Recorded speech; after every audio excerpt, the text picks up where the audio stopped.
नमस्कार दोस्तों। The story of Kumari Kandam क्या रियल थी या फिर मिथ थी, आइए जानते हैं आज की इस वीडियो में। अगर आप इस चैनल पर नए हैं तो इस चैनल को सब्सक्राइब कर लें और बेल आइकन को प्रेस कर लें। कुमारी कंडम को जानने से पहले हमें इतिहास के पन्नों की तरफ देखना पड़ेगा और इसकी ज्योग्राफिकल लोकेशन को जानने की कोशिश करनी पड़ेगी, जो कि हमें बताई जाती है तमिल लिटरेचर के अंदर।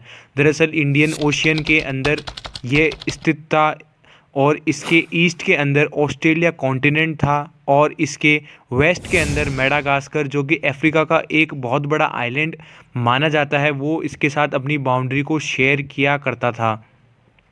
इसी के साथ साथ लोग ऐसा भी बताते हैं कि इसके अंदर ऐसी मानव सभ्यता विकसित हुई थी जो कि सिंधु घाटी सभ्यता से भी काफ़ी ज़्यादा एडवांस थी और काफ़ी ज़्यादा विकसित भी मानी जाती थी। और इस ऐसा भी माना जाता है कुछ स्कॉलर्स के द्वारा कि यही जगह थी जहाँ पे तमिल लोगों की उत्पत्ति हुई है और तमिल लोगों ने यहाँ पे अपने आर्ट, लिटरेचर और कल्चर के सारे कामों को किया है।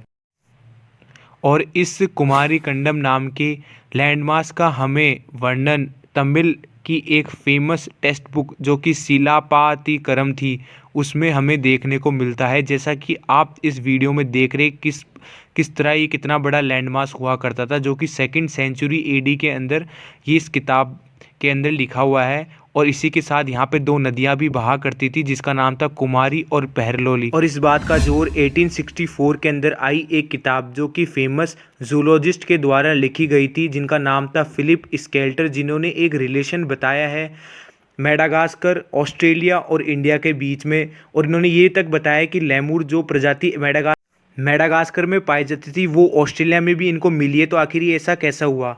तो इन्होंने इसको प्रूफ करने के लिए अपनी एक बुक पब्लिश की जिसका नाम था मैमल्स ऑफ मेडागास्कर, जिसमें इन्होंने ये बताया है कि मेडागास्कर जो लेमूर की एक प्रजाति थी वो मेडागास्कर आइलैंड पे मिलती थी। और इसी के साथ साथ ये प्रजाति पूरे अफ्रीका कॉन्टिनेंट में भी मिलती थी। और ये कि यही फॉसिल्स इनको इंडिया के अंदर भी मिले हैं।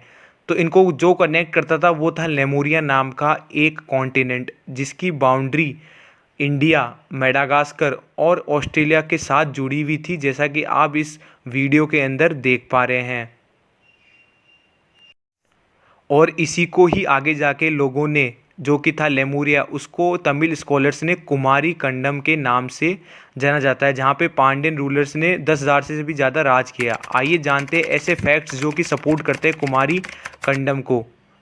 तो उनमें सबसे पहला फैक्ट ये है कि श्रीमद् भगवत महापुराण, स्कंद महापुराण वो भी तमिल वर्जन वाला, मत्स्य महापुराण और गरुड़ पुराण, इनमें इस शब्द का उल्लेख देखने को मिलता है। और इसी के साथ साथ कुछ स्कॉलर्स का ये भी मानना है कि जो ये लेमूरिया है वो ही रावण की लंका का एक्सटेंडेड रूप है और यहीं पे रावण ने अपने यहाँ पे अपना राज को स्थापित किया था। इसी के साथ साथ तमिल स्कॉलर्स का ये भी मानना है कि जो 3 संगम हुए थे, जो कि बहुत बड़ा कंट्रीब्यूशन माना जाता है तमिल लिटरेचर और आर्ट का, वो भी यही कुमारी कंडम में हुए थे। और ऐसा भी बताया जाता है कि संगम बह गए थे फ्लड की वजह से, तो शायद ये बात भी सही है। इसका उल्लेख हमें सिलेपातीकरम नाम की एक पुस्तक में देखने को मिलता है, जिसमें इन्होंने साफ साफ कहा है कि सारे संगम और कुमारी कंडम के अंदर ही हुए थे। इसके साथ हमें एक और फेमस तमिल बुक जिसका नाम है पुराणनु, उसके अंदर भी हमारे कुमारी कंडम नाम की जगह का उल्लेख मिलते हैं। तो आइए जानते हैं इसकी ट्राइब्स के बारे में। ये है दोस्तों इंडिया की ट्राइब, जिसका आप देख सकते हैं इस फोटो में। और इसके साथ आप देख सकते हैं ये नेटिव लोग हैं मेडागास्कर के। और अगली क्लिप में आप देखने को मिलेगा नेटिव लोग जो कि ऑस्ट्रेलिया की ट्राइब्स के थे।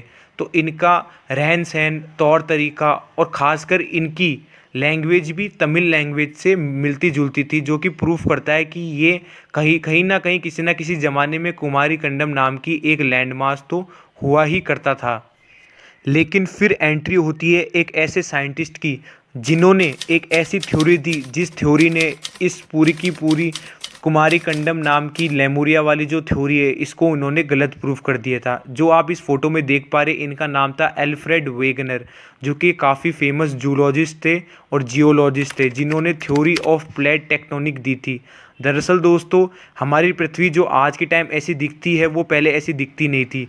ये सारे के सारे कॉन्टिनेंट्स पहले चिपके हुए थे आपस में, और जो कि 2 हिस्सों में बटे हुए थे, जो कि थे अंगार लैंड और गोडावन लैंड। अगर आपने अपनी अर्ली क्लासेस में भी ये पढ़ा होगा। तो जैसे जैसे समय बीतता गया ये दोनों अलग होते गए और धीरे धीरे ये अलग हुए और अफ्रीका कॉन्टिनेंट कट के मेडागास्कर अलग हो गया और अफ्रीका अलग हो गया और एंटार्क्टिका अलग हो गया, जिसकी वजह से कुमारी खंडम जो कि आज हमें देखने को मिलती है वो बिल्कुल गलत प्रूफ हो जाती है। पहले लोग भी राम सेतु को गलत बताते थे, लेकिन बाद में नासा वालों ने खुद ही एक्सेप्ट किया है कि राम सेतु भी मैन मेड था। तो ऐसा भी हो सकता है कि कभी ऐसी टेक्नोलॉजी आए जब हमें पता लग जाए कि कुमारी खंडम भी एक सही में एग्जिस्ट किया करता था। अगर आपको हमारी वीडियो अच्छी लगी हो तो इसको लाइक करें और हमारे चैनल को सब्सक्राइब करें। धन्यवाद।